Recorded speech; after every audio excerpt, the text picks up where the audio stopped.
My name is Arun Kumar and I am the driver. Welcome to Driven Diary number 92. Driven Diary is the documentation of my life as I build a billion-dollar automotive service business called Driven Auto Care. We currently have 3 locations in the San Francisco Bay Area, and we will grow this business until we reach $1 billion valuation, at which point I believe we will have made a dent in the perception of the automotive service industry, which is frankly something that needs to be done in my view. And I think I'm the guy to do it. So Driven Diary exists because I want to document what entrepreneurship looks like for others coming after me. It's as simple as that. I want to be able to show the day-to-day, the struggles, the mistakes, the wins, the losses, everything that comes with having and trying to build a big business.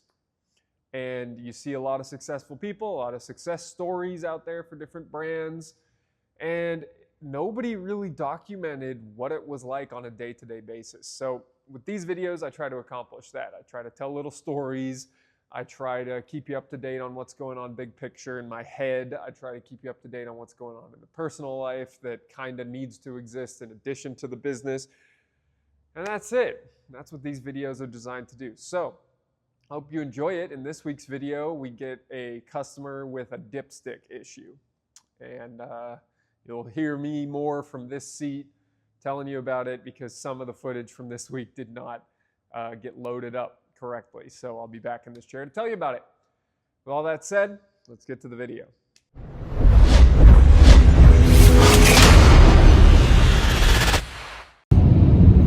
Tuesday morning, and I am not that happy.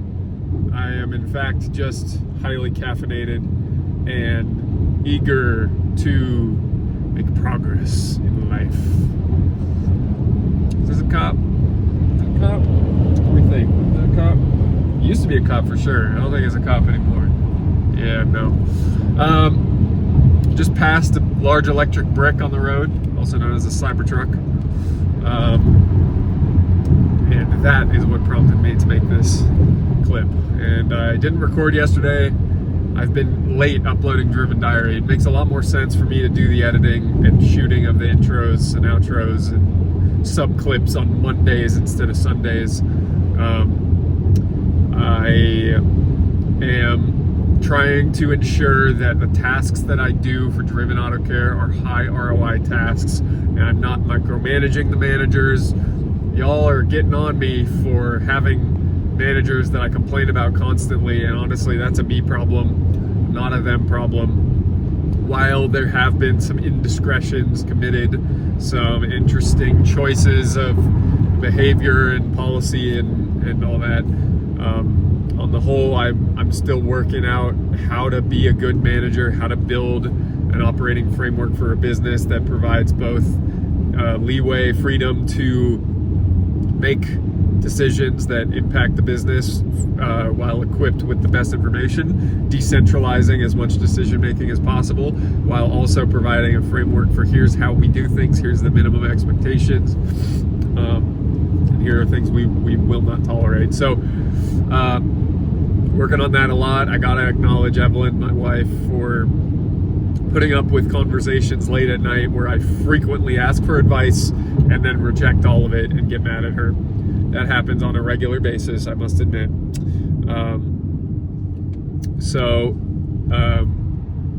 I am working on making sure that I'm not mad at her and that I am mad at the problem, and if I'm mad at the problem, that I can overcome it. Yeah, I think that's about all I got going on. I was able to, I will also mention, I was able to pay back all of the merchant cash advance loans that I got. So expensive money, but I'm no longer buried in those interest rates, which is always great.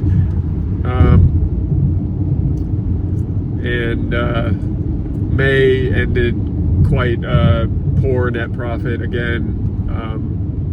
June is looking up, numbers are getting better. We're focused on the right things, focused on efficiency, productivity, utilization, build hours, pricing, effective labor rate, the numbers that really do move the needle.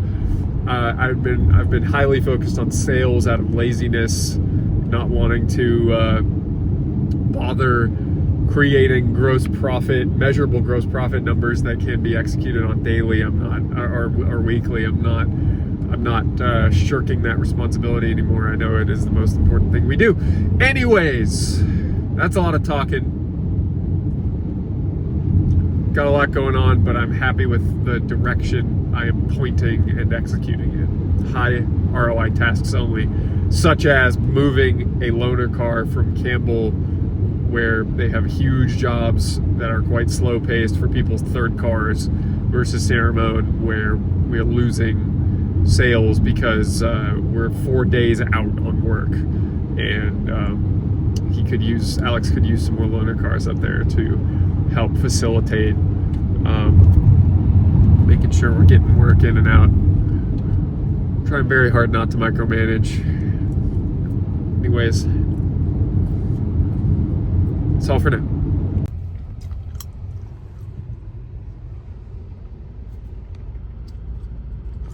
Bought another car. $500 2007 Passat with 80,000 miles. Got that right. It needs probably an engine. It's either an engine or at least a top end rebuild. No compression in one cylinder. $500. Good loaner car. Excellent condition loaner car, in fact. Black dash. Black carpet is in. All right. Thursday evening. I have not done a very good job of recording this week, but I want to talk about competition. My mother, who lives in Seattle, has a Volvo XC60 plug-in hybrid 2018. Out of warranty, no service agreement on it anymore. So I've been advocating that she start going to a independent repair shop, because the last time she took her car to the dealer, and I've posted videos about this before, she experienced getting upsold very hard. The car had 40,000 miles, and they said, you know what, let's just get ahead on the 50,000 mile service, do the 50, and she paid $740 or something like that with a discount for what ultimately was a multi-point inspection and an oil change, and topping up fluids and air pressure and all that. Craziness, absolute craziness. And so that's one end of the competition. Now, the other end of the competition is independent shops that I've been having her go try to find a good one. And I have her asking about digital inspections and whether they'll keep up on scheduled maintenance, and what their warranty is like, and how convenient they are if they have loaner cars. She visited one today that basically said, yeah, we can do your oil change for you, but if you have any problems with your hybrid system, you're gonna have to take it to the dealer. Any Driven Auto Care location can work on hybrid vehicles. No problem. None at all. No problem at all. It's ridiculous that an independent shop in 2025, when hybrids came out in mass production in 2001, that you can't get service on a hybrid in an independent shop in the greater Seattle area. What the hell is she doing? Like, I don't know where to find this perfect shop for her. I didn't think it was that hard. Have loaner cars, have a good warranty, keep up on scheduled maintenance, don't just fix what's broken, and do digital inspections. Have someone with a smile at the front counter, maybe. That's all you need. That's all you need. I'm trying to do way more than that, but that's all you need to be competitive nowadays. So that's crazy. It's crazy. It's frustrating that I really do believe we are excellent at what we do. We're getting better every day. But damn, something's got to give here. We need to get some visibility out there. This is craziness. People are getting bad service, frustrated service, ripped off all the damn time. Pissed me off. I also, I'll save the videos down for my Instagram story and play those next for something else that happened today. All right, welcome back. So, like promised, I got to tell you about this dipstick situation. So, Thursday afternoon, one of my managers, Eric in Campbell, texted and said, "You need to listen to this phone call with this customer." And I said, "Okay, why?" He said, "Well, it really went sideways, and I want to know if I did anything wrong." I said, "Okay, that's a valid request." So I pulled up the call recording, and it was 36 minutes long. For 30 minutes of the conversation, the customer and Eric were back and forth about what was about $10,000 worth of work that this guy needed on his van. And one of his biggest concerns was that a week ago he had had an oil change done, and as part of our confidence inspection, we noted that his dipstick was dry. It indicated that there was no oil in the engine at all. That's concerning. And so we didn't really know why, and we hadn't been able to get an explanation out of any investigative, work that we had done. So what ended up happening was Eric contacted me. I listened to the call recording. I emailed the customer, and you'll get a bit of an update in this following clip of how that went. All right, folks, update on the situation with the customer from yesterday. I don't even remember all of what I said, but I emailed the customer last night, offered to meet with him today. I met with him today and spoke with him at length about our inspection process, how we deliver news to customers about findings on their car, especially safety-related items, and how we handle those. We also talked about the issue with the previous shop and what we could do to address that. And so ultimately what happened, for better or worse at this point, I went with the customer to the other shop, and our documented evidence that work that he had paid for was not done. And this wasn't 100% conclusive evidence, I will admit. This was our best guess. And I basically told the customer, I want to go there and ask. I don't want to go there and accuse. I want to go there and say, what are we missing in the details here? What can you help us understand? And we went there, and the shop owner got very defensive and basically said, you test it. And the reason there was no oil on the dipstick was because there's something wrong with that van that means that there's no oil on the dipstick, even though we put the right amount of oil in. Now, that's not how I would do it. I would for sure document the situation, but ultimately that's where we landed, is the customer has lost faith in his old mechanic and has opted to get some more work done with us. Now, I do still want to see this through as far as the documentation, because it's possible that the previous shop actually did everything they were supposed to do from a car repair perspective. They didn't do everything they were supposed to do from a customer communication perspective, and that's why you lose a customer off of it.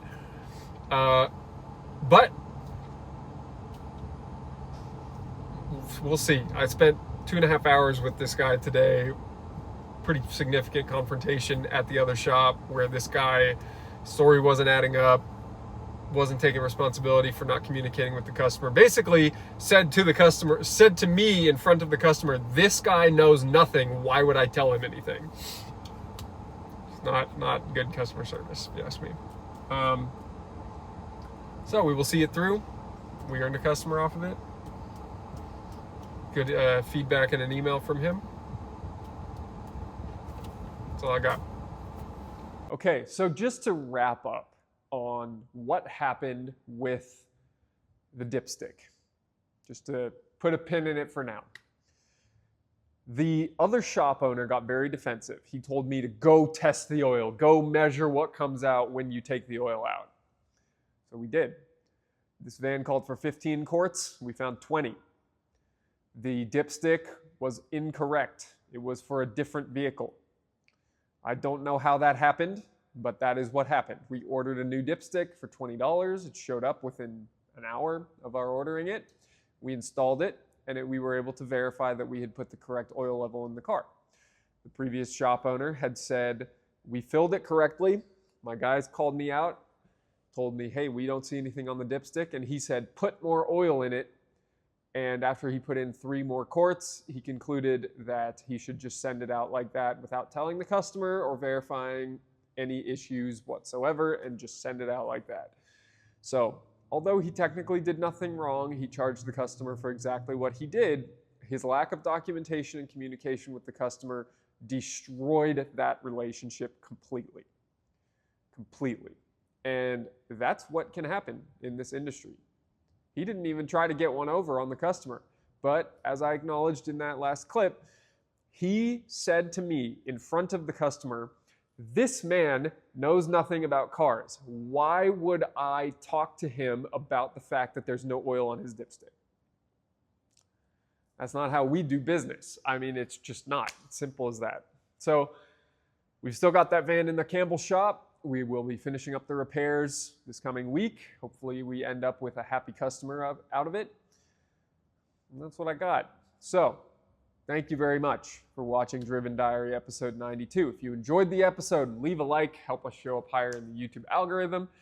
If you have any questions or feedback, please leave a comment below.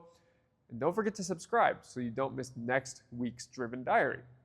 And until next week, I hope you go out and continue to build your own automotive dreams and stay driven.